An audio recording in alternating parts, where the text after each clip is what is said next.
It's the interview series.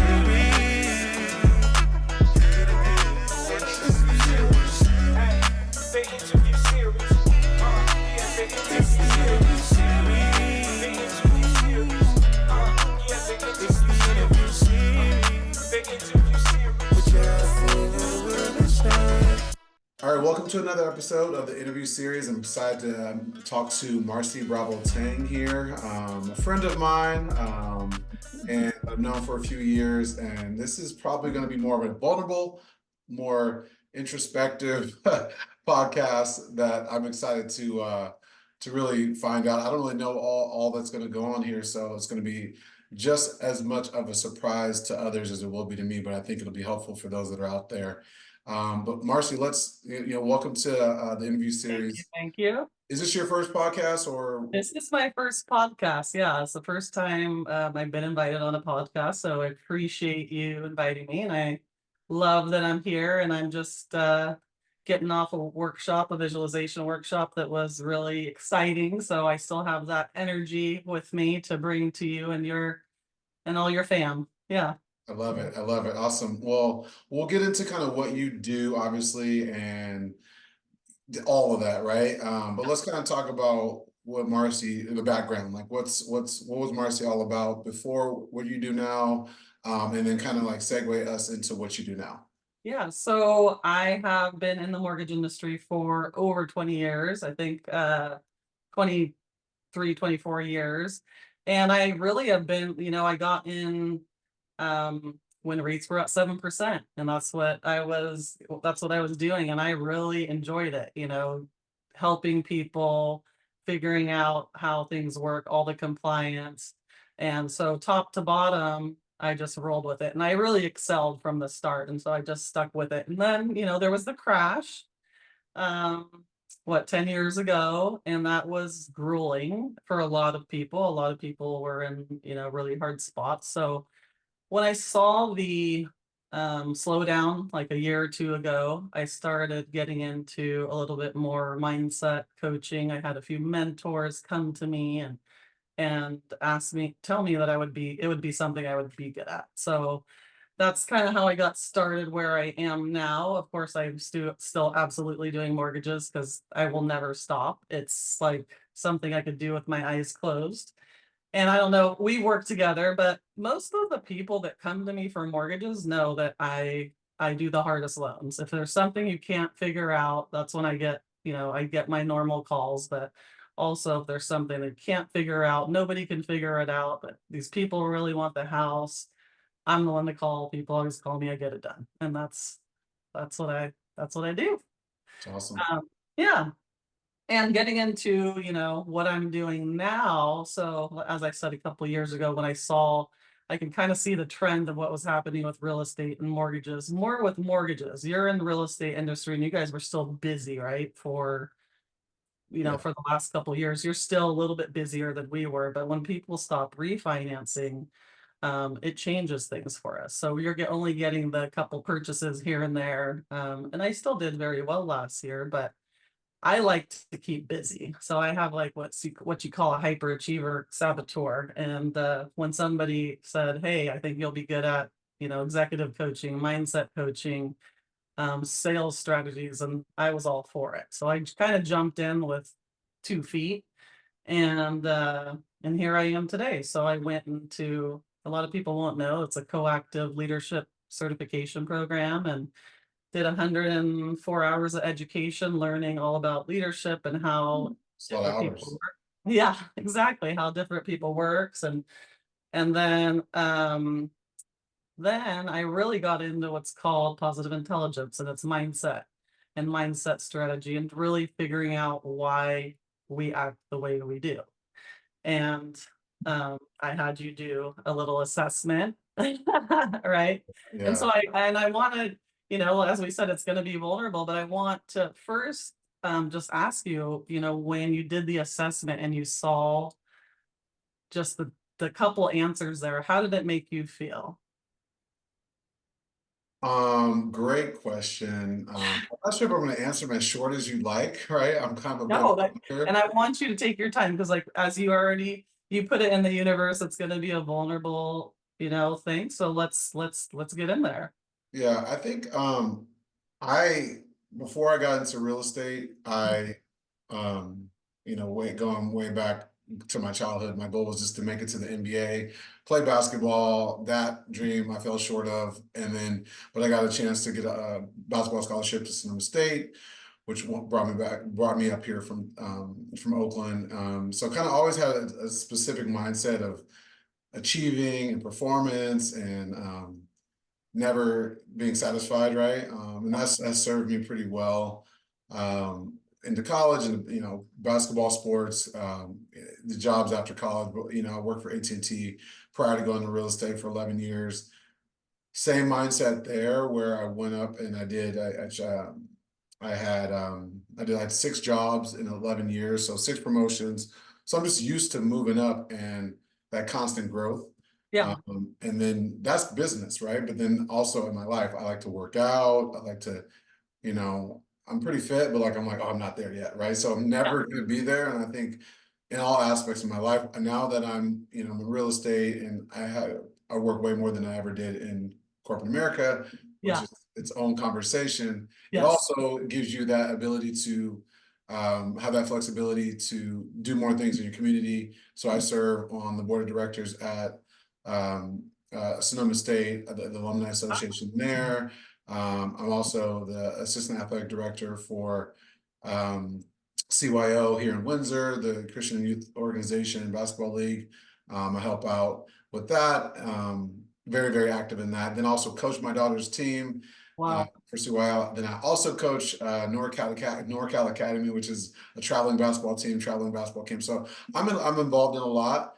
And so I find that that mindset that I've always had has definitely has grown, but has really kind of stayed the same, really, as it relates to performance and being the best version of yourself and constantly getting better. And now that I'm coaching 4th grade girls 9 and 10, I don't know how to turn it off.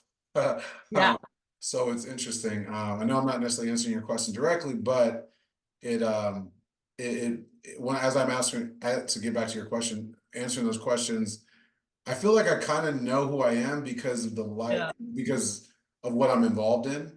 Yeah.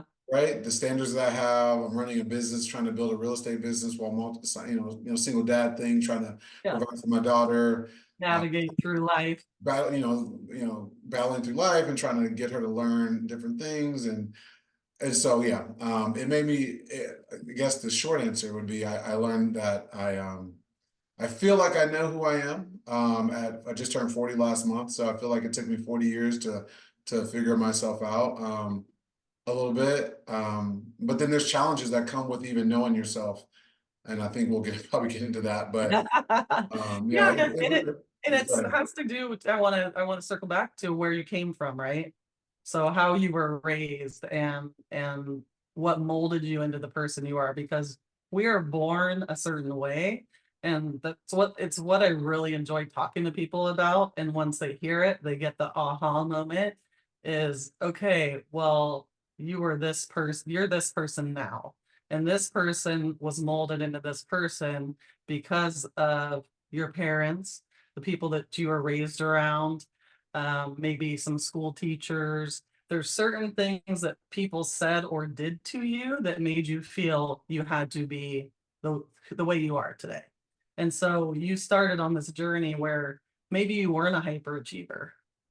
Maybe you weren't a controller or a stickler, right? But as you and I both have one of our top 3 are hyperachievers. And that's exactly what you were talking about earlier, is there was a time in your life where you were just going along. And then you started noticing from your parents or other people that, hey, if I do this, and it's another question for you. Once you started doing things and people were giving you accolades for that, you're like, oh, okay, well, if I continue on this journey, I'm going to always get those accolades. People are always going to notice me. I'm going to get the high fives, right?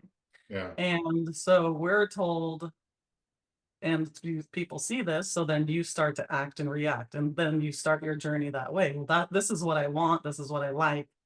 Here I go. And you jump in, right? Yeah. So as a hyperachiever, like when you saw that, on the list of your saboteurs, what's the first thing that came to mind? Uh, Probably how did I get here? Uh, Yeah, I mean, yeah. Anytime you're kind of looking at stuff like that, at least for me, I've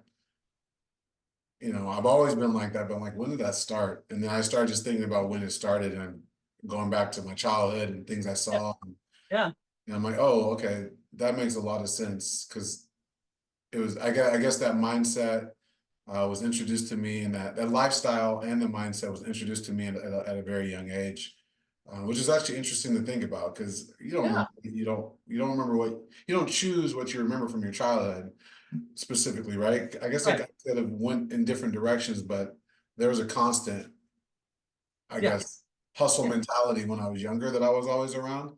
yeah. So yeah, I was like, oh man. So anyways, that took me back to my childhood for sure. Do you remember any pivotal moments, like, when you started thinking about that? And I'm gonna say Oh 3, 4, yeah. 5 years old. There something specific Yeah, actually, it was you crazy. I wanna remember share? my dad. I remember my dad. He got fired. I was young, but he got fired from corporate America. I remember it being this intense time, and then again, this was before the internet, so I don't. It was just all. I remember the moment, and like my mom was talking about how he's not doing well mentally, and not mentally, but he just. It's a bad time. He lost his job. He didn't see it coming, and then, anyways, fast forward to he went into his franchise carpet cleaning business, entrepreneur style, like where this was again before the internet or before the internet as it is today, and we were printing Yeah. out like thousands of flyers. We would door knock, putting them on putting them on the flyers. He would have to answer the phone call in the back because the office was in the back. He'd run there because there's no cell phones, and Oh, wow. just the hustle Hustling, mentality. yeah, It just saw like I was around it. He would take me to jobs, and then me and my dad have an interesting relationship over the years, but um, good or bad, I mean, that was very pivotal for me and my mindset. And I didn't know it at the time. I was just going to jobs. I was there when he did the ribbon cutting of his franchise, and then when he bought his franchise and made it his own business, and that whole thing was crazy, and that's what I went back to. yeah. Damn, like that's got to be the reason why I'm so on it, and like You're so driven, good right? or bad, that's why I'm Yeah. there. Well, and then it's the thing is that we bring that into life. We bring that into our kids and what we're teaching them and all those goals. And do you see, so I know you see all the positives being a hyperachiever. Do you see any negatives of your hyperachiever? Oh Achiever? yeah. Okay. I don't know if I necessarily see the negative, and then let me add more to it. 'Cause that was my dad's side. Yeah. It was a little bit less active in my life as it relates to like the homework and the accountability and the punishments that I got. My mom was kind of more involved in that. My dad was there, but my mom kind of was the one who brought down the hammer, Yeah. and which was fine. And so I remember just being up late, and then now what I'm doing with my daughter, same thing, same exact thing. Like we're going through spelling tests and spelling and social studies and homework, and then she wants to be a good basketball player, so then we go out there and train, and I'm like just and then running and conditioning and just learning. And I just remember that time frame where I got the whole entrepreneurial mindset from my dad, and then like the discipline and the consistency, and regardless if you're tired or not, you still you gotta study tomorrow. Or you want to play video games, but you have the energy for that, but you don't Right. have energy. So, anyways, I guess I'm just adding to like both sides of the coin. So like it's like the Yeah. academic side of it and the discipline. The bad side, to answer your question, I would say, or the I mean, maybe not bad, but just more negative, is I was saying it earlier, I don't really know how to turn it off. So whether Exactly. it's being one-on-one with my daughter and being present, that a 9-year-old doesn't know how to do anything, and I have high expectations for her to do it, and even adults can't do what I expect them to do. So I got to figure out how to taper that message and that communication. Even the girls I coach, right? Originally being a divorced dad, you wanted to coach, spend more time with your child, but then you love basketball, you fall in love with all these girls and their parents and their success. Yeah. So then, but then I'm a high achiever, so I want them to do as I almost want it more for them than they want it for themselves. Yeah. So I think that's been my biggest hurdle, is to taper down I mean, I can't taper down my standard. So Right. how do I do that? And so that's the negative is Yeah. I'm So still intense, you and it's know? a part of you have like a few of they're like the saboteurs that are like not helping the others. So you have like the controller stickler and Mhm. then hyperachiever, which a lot of hyperachievers have is the controller stickler. And so first thing I would say is ask. Like when you don't know, and especially for teenage girls, if you want them to be the best that they can be and you want to support them. You don't want to want it as much or more than they do. So it is a question of like, hey, guys, how are you feeling about what's going on? How are you feeling about the practices? And I feel like we are in different generations where we don't want to do that because we want people to learn how to win and lose. It's Mhm. a part of winning and losing, but you can also be a little vulnerable and say, hey, how are you feeling? How would you like this to go? How could it look better for you where I'm not controlling the situation and you have full reign of what you guys want to do? I know it would be hard as a coach, but it's all about the ask.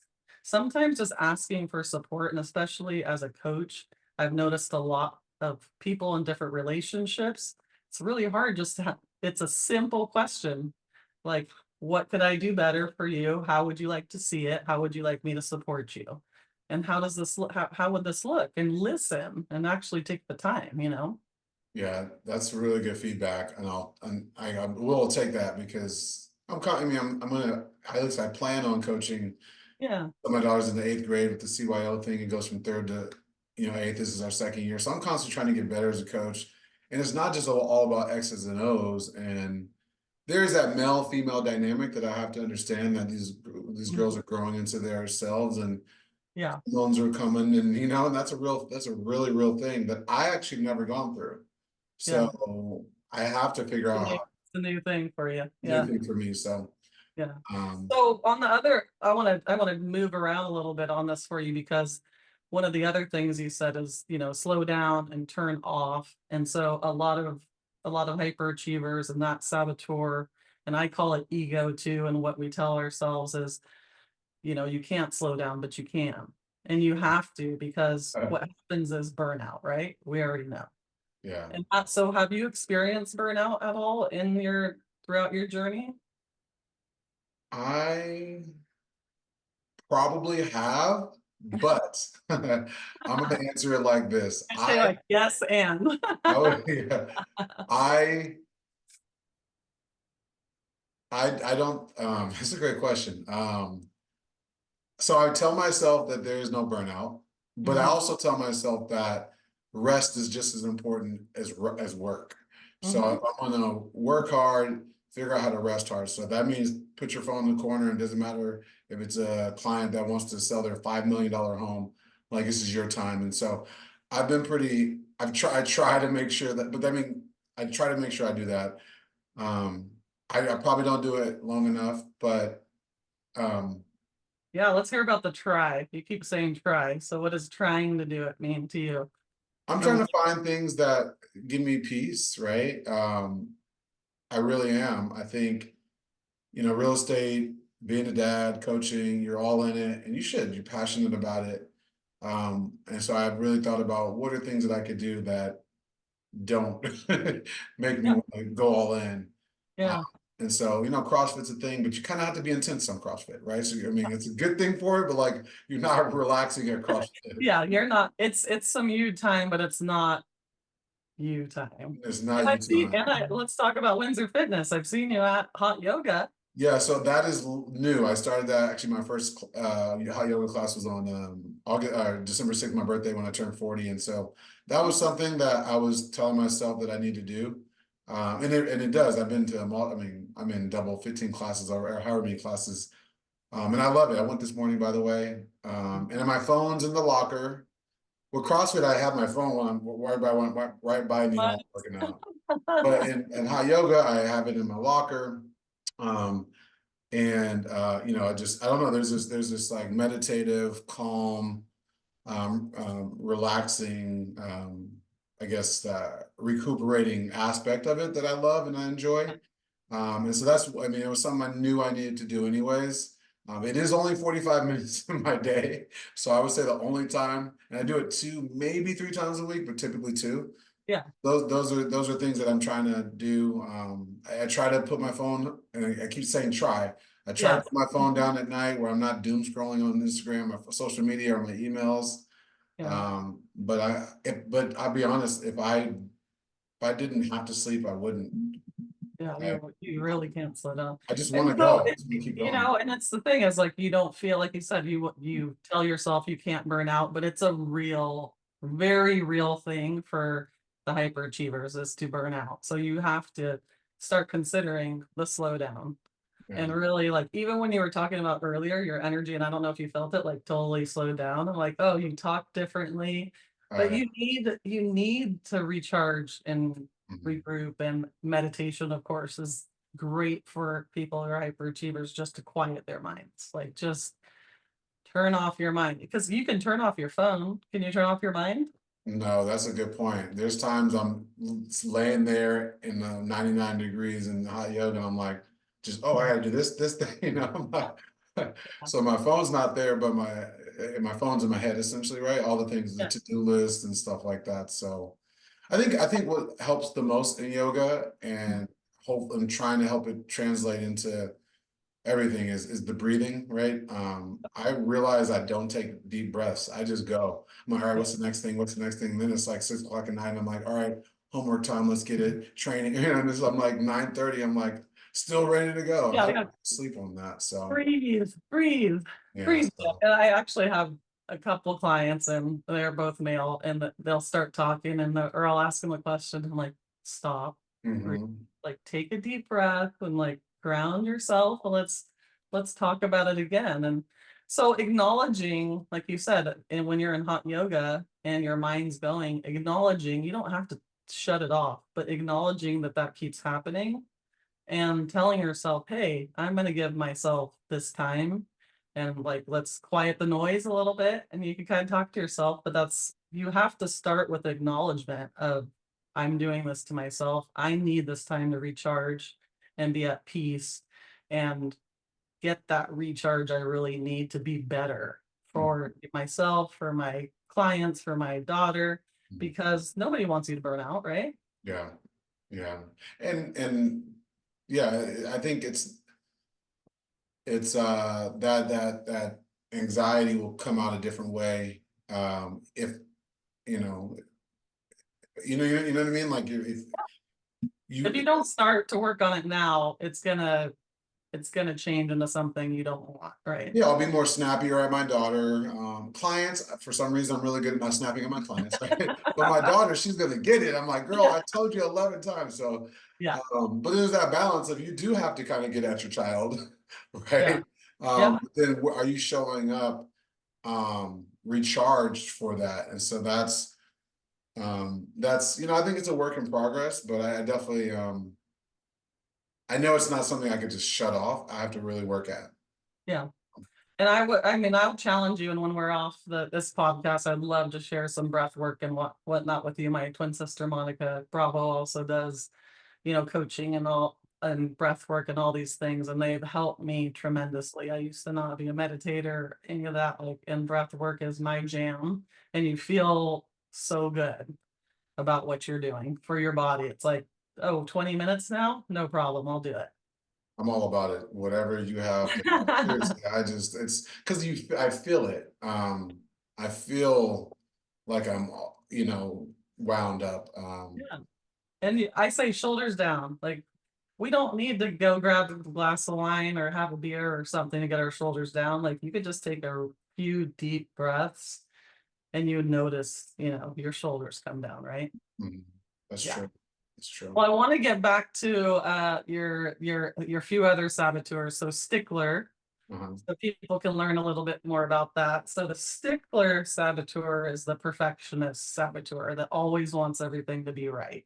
So even the focus is on minor details, mistakes, what might happen. So like always trying to be a stickler about what's going on. Do you feel that in your Whew, daily life? man, yeah, I think Yes, I definitely do. I guess I'm laughing because it's in so many different aspects of my life. I can't just pinpoint it, but in particular, just parenting, Yeah. um, coaching. I do a good job of like reiterating and applauding them. Hey, it's okay, it's okay. But my daughter, oh my gosh, it's just Is your I do daughter expect, trigger I do trigger the expect. stickler? I'll say that one more time. I said, does your daughter trigger the stickler in you? Yeah, yeah. Um, yeah, she does a lot. I think children are like almost like your teachers because it's like my daughter's 9 and I think back to when I was 9 and what I would want or should be doing. And I'm trying Yeah. not to put that on her, but like at the same time, I would like for someone to kind of guide me in the right directions and give me some of the answers to the test, but at the same time, also you want to fail a little bit to learn. So I'm struggling with the parenting thing a little bit on that, but I Well, and guess. yeah, I think that you said it right there. You want you want your kids to do good, right? Mhm, But as a child, they don't know better. They're just, they're going around free, childlike, just mhm, happy being. And as adults, we've forgotten how to just be happy being, mhm, right? And mhm. knowing that there's beauty in imperfection. Ooh, yeah, there is, and yeah, but I think it's all walks of life. It's not just it. I mean, I look at my 2024 business plan. I look at my daily to-do list. I look at my relationships with people, and things Yeah. that they said that they were gonna do, and then like I hold them to it, and like nobody's perfect, and so like how I feel after they don't execute what they said they're gonna do, like I think it's all of that. Like I'm a Yeah. stickler on almost everything, and I think there's pros to it, Yeah. but then there's definitely some cons to it that I run into in all walks of life. So.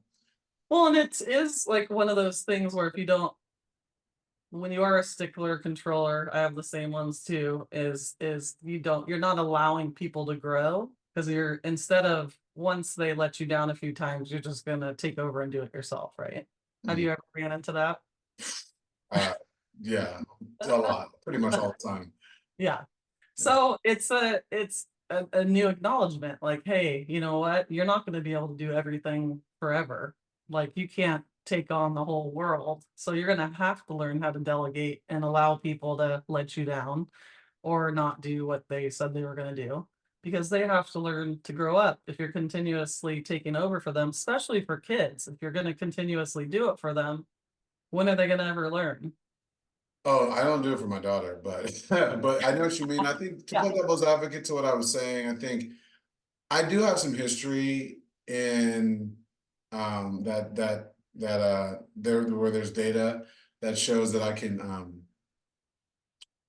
kind of let go and just I guess I'm thinking back to when I was moving up to the 6 different positions in AT&T and I was Yeah. managing people from age 18 to 70, and Yeah. it was performance based and I was coaching and I would want to do well and um, early on I was like, oh my God, you got to do it. And so, but then I would have to like take a step back and then let them fail and then hold them accountable. And then like, and then so there are levels, and then I did that for 11 years. And so I do have a level of like, so then I could try to bring that into my daughter. And so I think it's just the internal, um, how it affects me is Yeah. like, I'm like impatient, Yeah. right? And I You want want it it to done happen now. right. We are get shit done people, right? Yeah. So I think it's sometimes like I will let my daughter have it. I'm like, come on, girl, like let's go. But like at the same time, I think it's out of love, and I'll say, hey, you know what, Dad got a little mad there, but here's why, right? Like I think you're amazing. I expect. So I try to like give her the why, which in my when I got it was a different age when I was 9. Right. There was different. I won't get into all the details Different there, ways that you were, yeah, told how to do what. yeah, yeah. So there was more forceful ways back then, whereas you don't use it now. And so I wasn't told the why behind it then. And so I try to like have some solace with that. That yes, I'll get upset. I'm human. And I don't mind showing that I get upset over something that maybe I should get upset about. But then trying to talk her through the why when she's ready to hear it. Yeah. At least I try to do that. to make sure she understands that, Yeah. you And know, that's and that's it is interesting and I want to go back to the saboteur stuff, but the coolest thing that I learned about it is to teach your children and to know that we all deserve unconditional love, right? So we are all put on this planet as humans to love each other, and we deserve unconditional love. Unfortunately, our parents and peers didn't show us that. And as humankind, we don't show each other that. We show love when someone does something for us, right? mhm, So like, and we develop these saboteurs because of that. So if you did something right and your mom or dad gave you a high five or we love you so much, what are you learning? You only get love when you do something for love, right? So that's a good uh, point. yeah, so it's a part of the learning and something, now that you have a young daughter to remember is that you have to show her you love her just because she is. It doesn't matter if she's a star basketball player, she got good grades, or any of these things. And we have to start teaching ourselves that it's okay to just be, because as a child, we already knew how to be. If you told her just go have fun and play in the park, she'd do it, right? If Yeah, I asked you to just go have fun and play in the park, what are you gonna do? I gotta find out. I'm not gonna have fun. I gotta be like, what am I doing there? How is this making me money? Right? Like, am I all that stuff, right? Like, Exactly. And so I have time for this. yeah, and it's about of inner child work, different stuff that I teach people, and people are learning. Everyone learns about themselves, and maybe for you because and me because we have these high achiever controller saboteurs, we have to take the time to figure out how to be a kid again and just be happy being without this chatter. We call it the noisy roommate in your head. Yeah, no, it's been tough. Sorry, I have to go into this really fast. I think Mhm. being the dad and then the coach that's Yeah. dad, Yeah. because then I'm like, I'm getting on her in practice. I get on every girl in practice. Well, not, I mean, I also encourage and like, but like I have to talk about where I'm at. That's practice, right? I only have so much time and we don't have so many practices. But then when we get home or on the drive home, that's where I kind of start talking about it again. And Yeah. then the drive to the game. And then, so like it's my second year coaching my daughter, right? So I mean, I think I have time to, and I think I'm getting better than I did last year. Yeah. And so I think that's where I'm trying to figure out how to. I said something to her about something she did. Actually, let me think back. Yeah, so I was telling my daughter that I was, about something some play she messed up on. I mean, maybe a few days ago, and she's like, "Dad, today's a new day." And like, that's actually a really good point. Yeah. And so it's not just basketball that I can look at that point with, it's also life and business. I'm like, man, yeah, why am I stressing over something that happened a few days ago? And my 9-year-old daughter taught me that. And I was like, okay, cool. Well, So there are and times that she, points out things that um, are beneficial to me and not just basketball, but in life and in parenting. So yeah. she kind of parented her parent there, Yeah. but And if you listen, and you're acknowledging, and it's all about acknowledgement and acknowledgement shift, right? Acknowledgement shift. So once you can start learning that, so basically what I teach my clients is when you start hearing this and it becomes loud, take a second. What is it saying? Is it true? And it's really hard for you to determine, for a lot of people to determine if what's you're saying telling yourself is actually a lie or the truth. And if you ask yourself, is this true? And like just me saying that, how did that make you feel? Because I saw a little shift in your face. which part? Sorry, say It's again. just like, is it true? Like when your mind's doing this and talking to you, if you say, wait a second, let me listen to what's actually going on and take a second and go, is this true or is it a lie? Yeah, Oh, definitely. it's not even true. Okay, let's let that go and move on. And if you start teaching yourself that throughout the day, everything becomes easier. And that's all neuroscience. Yeah, and kind of reprogramming and reconditioning it. Yeah, that's tough, but it's work. And I said that earlier that I know that's something I got to work on, and so I appreciate it. I think that's good.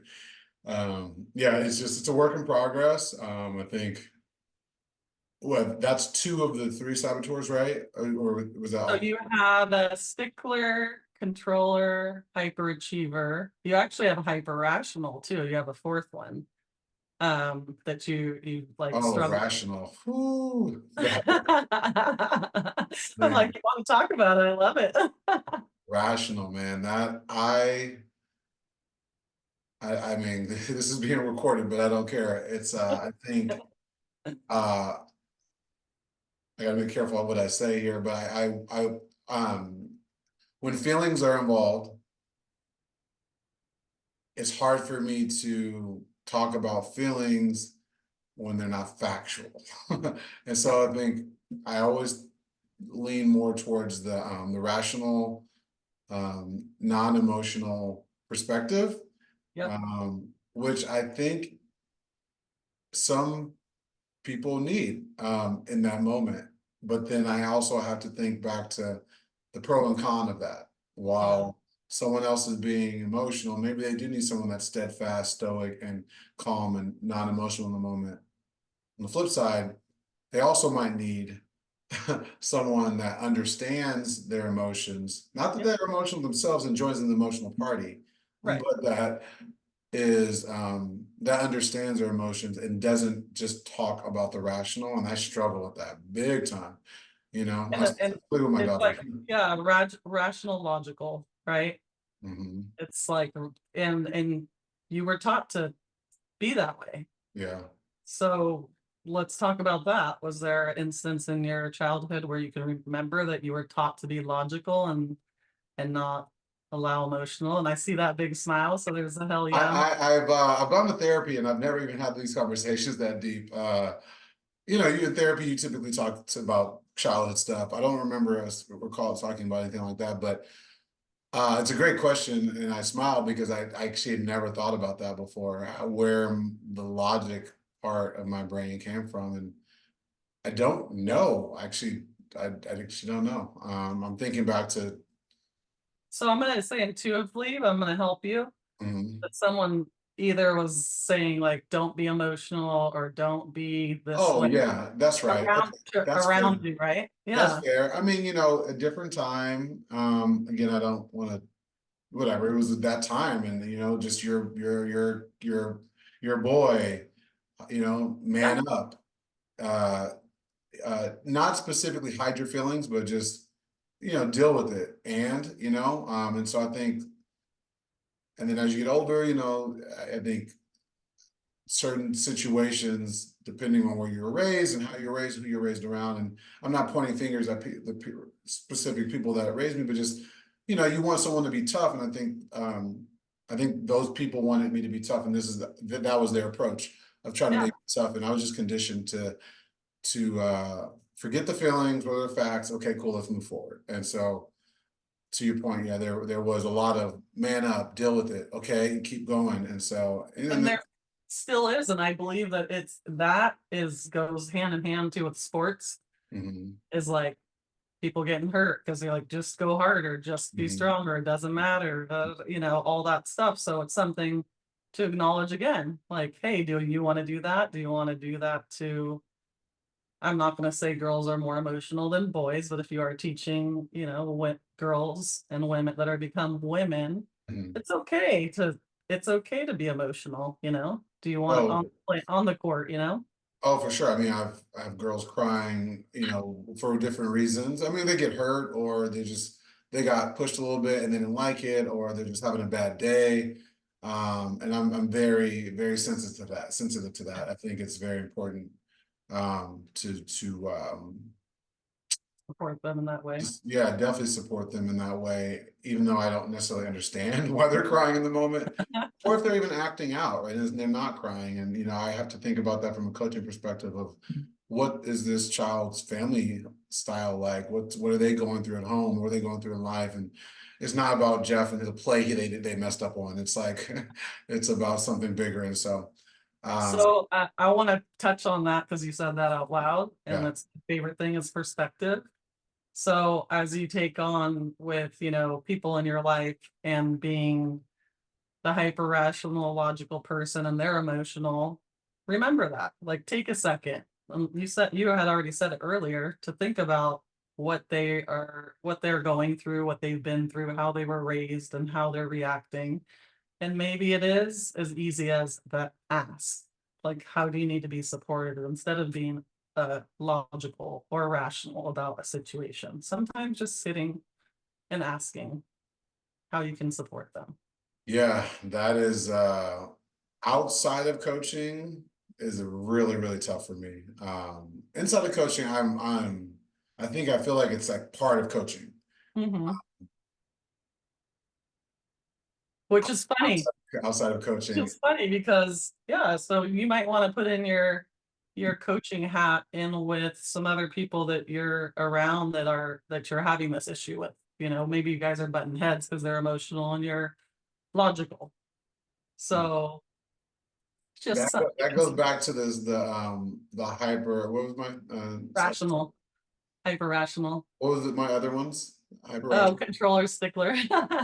Yeah, And and hyperachiever. that one hyper that's where like my hyperachiever. I'm like, okay, well, we're in this moment. Let's enjoy the moment. Let's not go to the emotions. We don't have time for that. So like Yeah. that's where my brain goes. Then I'm thinking rationally, and yeah, it's but you're right. I appreciate the feedback. I needed to Well, hear. it's perspective is like the funniest thing, and Yeah. if everybody went through, I feel everybody went through life and just took a second to look at someone else's perspective, like, hey, because it's easy for us to spiral, right? Mhm. Spiral, saboteurs, ego, all that chatter, I consider it all one thing. It's all the saboteurs, the noisy roommate.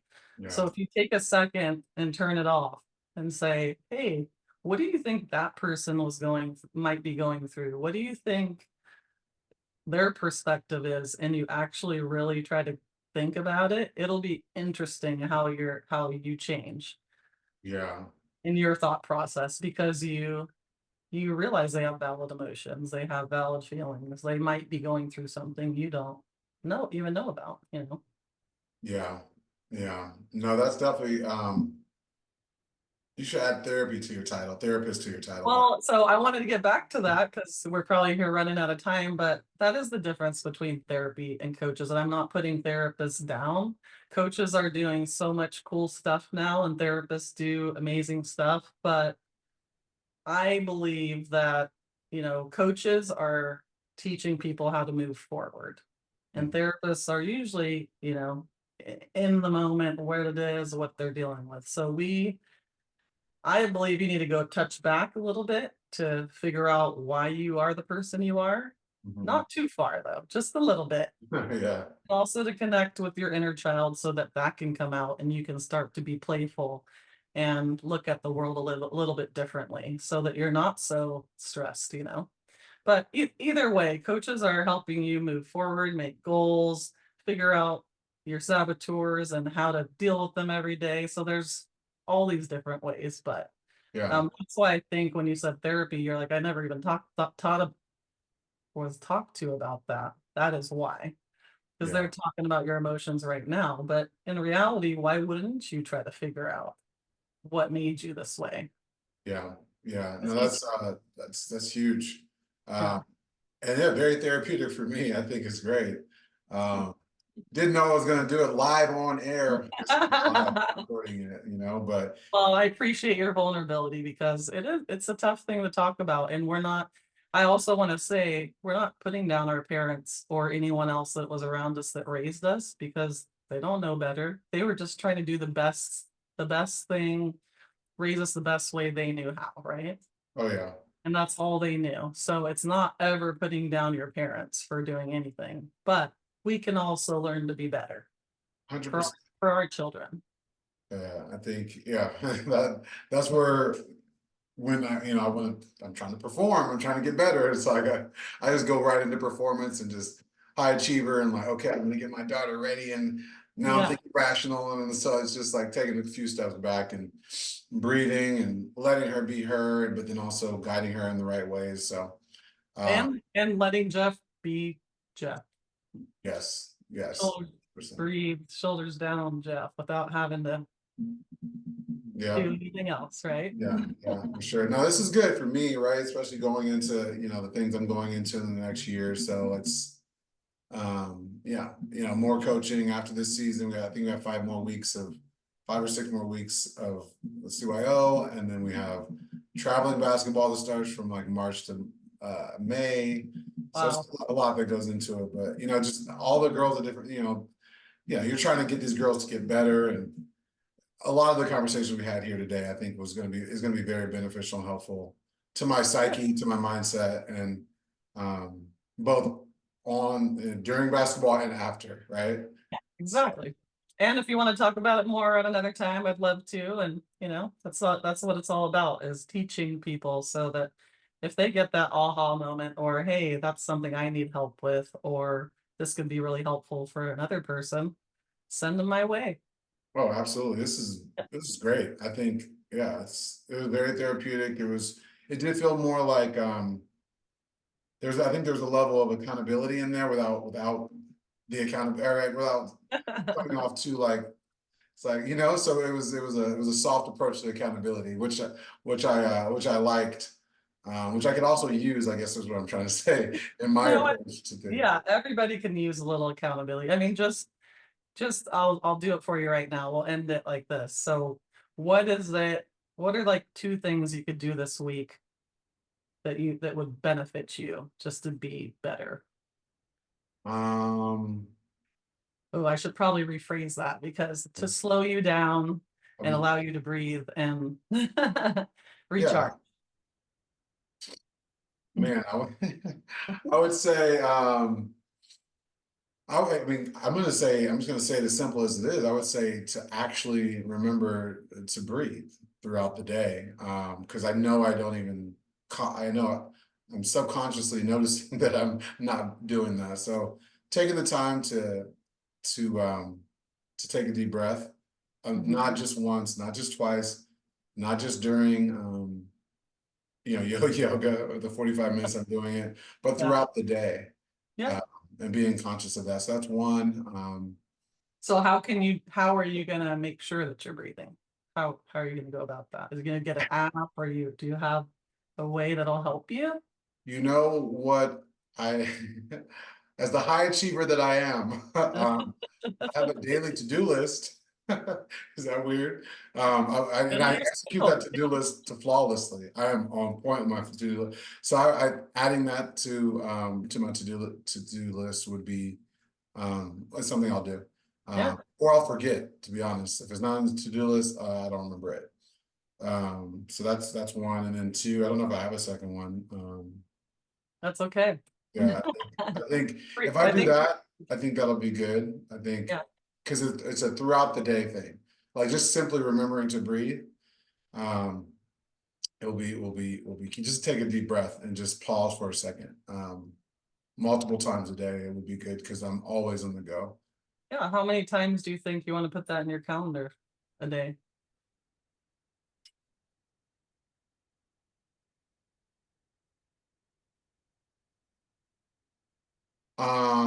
Since I'm not a breathing expert, I would say I would say in my mind, the way I would look at it is probably, I guess you probably want a specific number, but I would say 6 to 8 throughout the day. Amazing. You are a high achiever. Yeah, like, would say that again, sorry. I said, that's amazing. You are a high achiever. I am, but like my mind is like 2 in the morning, I'm high achiever, 2 in the morning, two in the middle of the morning, afternoon, 2 in the night, right? Like that's where Yeah, my mind goes. I don't know. good. That's right. So Well, that's pretty much what I do with my clients, is hold them to something like that you chose on your own, right? So yeah, I'd love to hear how breathing 6 to 8 times more a day and just being present in that moment for those deep breaths, how that makes you feel. And yeah. then I'm gonna throw another challenge on you and tell you I'm Yeah. gonna email you a breath work that I love that's 20 minutes, and I'm gonna challenge you to do that by the end of the week. And Consider it done. I'd love to hear how it goes. Yeah, consider it done, and I'll give you some feedback on it. Cool. I can almost already guarantee it's going to be good. So, but I appreciate the time today. And how was your first podcast? I got to know It was how was great. love it. It was I love great. it. It's great. Can't make a I mean, heart. Not that good at it. Um, no, yeah, just I mean, too, being a friend and knowing each other it made it really easy and comfortable and talking about things we love. And I like hearing about your business and your daughter, of course. She's the cutest. So yeah, it was great. I appreciate you having me on.